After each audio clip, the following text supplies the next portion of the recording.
In July of 1993, Steve Ells, founder of Chipotle, sold his first burrito at his location in Denver.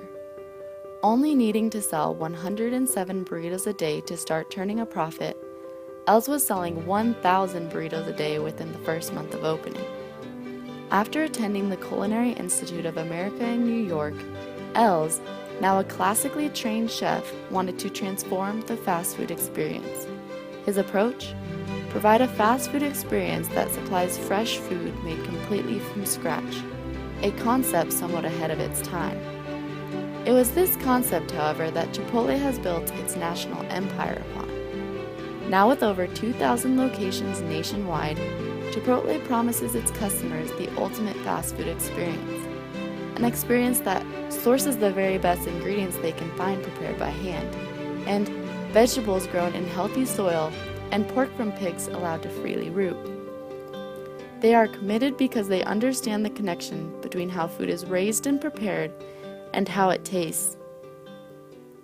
Starting in August of 2015, reported cases of food poisoning from Chipotle restaurants began flooding in. Between August and December, a total of 509 cases of food poisoning were reported, resulting from 3 major foodborne illness players. E. coli, Salmonella, and norovirus were all reported causes of the food poisoning. 2 different strains of E. coli affected a total of 60 people throughout California, Delaware, Illinois, Kentucky, Maryland, Minnesota, New York, Ohio, Oregon, Pennsylvania, Washington, Kansas, Oklahoma, and Nebraska. The source? Still no specific pathogenesis has been confirmed, but the source from which some beef was purchased is expected to be the culprit. Another 64 people were infected by salmonella at a restaurant in Minnesota. This outbreak was caused by tomatoes used to make the famous Chipotle pico de gallo, and yet another 385 cases of norovirus were reported between Massachusetts and California that were spread from employees affected by the illness who may not have washed their hands after going to the restroom. In the short 5 months, the well-known restaurant became a poster child for issues regarding food safety, and the reputation of the company, built up over 22 years, suffered a huge plummet. Chipotle has spent the last few months reevaluating its former food safety performance and procedures to earn back customer trust and reestablish their reputation. In a letter from Steve Ells, he expresses his commitment to making changes and increasing Chipotle's efforts toward food safety. He writes, "The fact that anyone has become ill eating at Chipotle is completely unacceptable to me, and I am deeply sorry. As a result, we are committed to becoming known as the leader in food safety.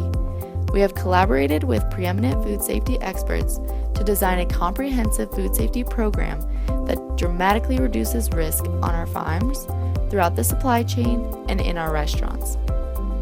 Chipotle's food suppliers must now adhere to stricter guidelines and procedures, limiting potential pathogens that food can contract on farms. Ingredients are tested on farms once picked, and then in central kitchens before being packaged and sent to restaurants. Some items, such as diced tomatoes, are now prepped in central kitchens to provide a more controlled and safe environment, rather than risking contamination in restaurants during preparation. Chicken is now marinated overnight, after all fresh ingredients have been prepped and stored to decrease chances of cross-contamination. Lemons, limes, jalapenos, onions, and avocados are blanched to remove germs on skins before being cut. Restaurant bathrooms, prep areas, and dining spaces are cleaned and sanitized more frequently, and food inspections are performed weekly by specialists trained in food safety. Employees can now receive sick leave to encourage them to stay home if they are sick. And finally, restaurants receive incentives when they score well in food safety inspections. These efforts have already shown to have positive effects in Chipotle restaurants. While financial analysts don't expect Chipotle to recover from its losses until 2018, Chipotle has used the setback as a way to slow down, regroup, and put their customers' safety at the forefront of its mission. For Chipotle, food safety is already becoming a winnable battle.